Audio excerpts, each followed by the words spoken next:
দেশের সর্বোচ্চ আদালতের রায়ে কেবল একটি স্কুল থেকেই ৬ জন শিক্ষকের চাকরি চলে যাওয়ায় হতাশ অভিভাবকেরা। তার উপর আবার ঘরের গৃহকর্তাই নেই, যিনি ছিলেন স্কুলের অভিভাবক তথা টিচার ইনচার্জ। সুপ্রিম রায়ে চাকরি চলে গিয়েছে, ফলে অসহায় হয়ে পড়েছে স্কুল পড়ুয়া থেকে অভিভাবকেরা। আরও অসহায় হয়ে পড়েছেন গ্রামবাসীরা, কারণ সুপ্রিম রায়ে গ্রামের স্কুল থেকে এতগুলো শিক্ষক চলে গেলে স্কুলটি চলবে কিভাবে, সেটাই জানতে মঙ্গলবারের দিন দুপুরে নলহাটি ২ নম্বর ব্লকের ভগলদিঘি গ্রামবাসী সহ অভিভাবকেরা স্কুলে গিয়ে শিক্ষকদের কাছে খোঁজ খবর নিলেন। দেশের সর্বোচ্চ আদালতের রায়ের নির্দেশে এই ভগলদিঘি হাই স্কুলের ৫ জন শিক্ষক এবং একজন অশিক্ষক কর্মী সহ মোট ৬ জন স্কুলে আসা ছেড়ে দিয়েছেন। যদিও মুখ্যমন্ত্রী মমতা বন্দ্যোপাধ্যায় নেতাজি ইন্ডোর স্টেডিয়ামে চাকরিহারা শিক্ষকদের ভলান্টিয়ার হিসাবে স্কুলে যাওয়ার কথা বলেছেন, তবুও কিন্তু বাতিলের তালিকায় থাকা শিক্ষকরা মঙ্গলবারের দিন স্কুলে যোগ দেননি। ফলে বিপাকে পড়েছেন স্কুল পড়ুয়া থেকে শুরু করে অভিভাবক ও গ্রামবাসীরা। ওই শিক্ষকেরা বাতিল কিনা, যদিও জেলা বা রাজ্য থেকে সেই নির্দেশও আসেনি। এই দ্বিধাদ্বন্দ্বে দোটানার মধ্যে কি হবে স্কুলের ভবিষ্যৎ, সেই নিয়ে শিক্ষকদের সঙ্গে বৈঠকে বসলেন অভিভাবক সহ গ্রামবাসীরা। কারণ স্কুলটিতে বর্তমানে ছাত্রছাত্রীর সংখ্যা ২,২০০ জন, সেখানে মোট শিক্ষক ছিলেন ১৫ জন।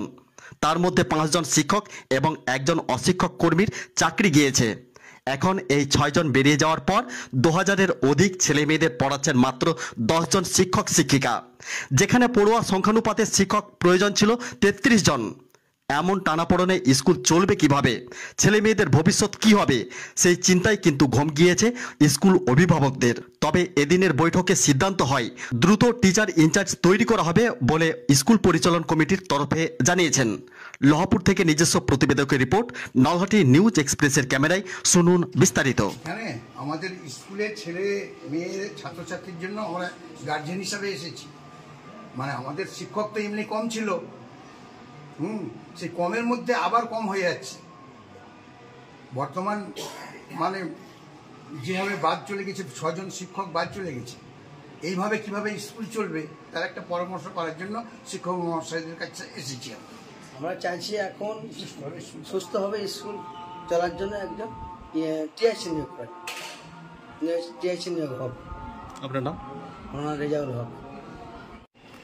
এখন তো ধরুন আমাদের পরীক্ষা চলছে, তো এবার সুপ্রিম কোর্টের যে রায়, আমাদের এমনিতে ঐক্যশ্রীতে অনেক টিচার চলে গেছে আমাদের নলহাটি 2 ব্লকের প্রত্যেকটা স্কুল থেকে।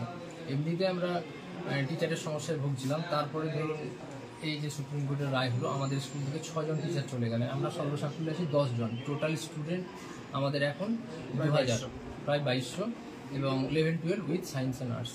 তো রীতিমতো সমস্যা তো হচ্ছে। থেকে আরেকটা সমস্যা হচ্ছে কি, আমাদের এই ৬ জনের মধ্যে আর কি যারা চাকরি হারাবেন, তাদের মধ্যে আমাদের টিআইসি আছেন। তো এটা হলো সব থেকে আমাদের সমস্যার ব্যাপার, যে টিআইসি ছাড়া তো কোনো কিছু সম্ভব নয়।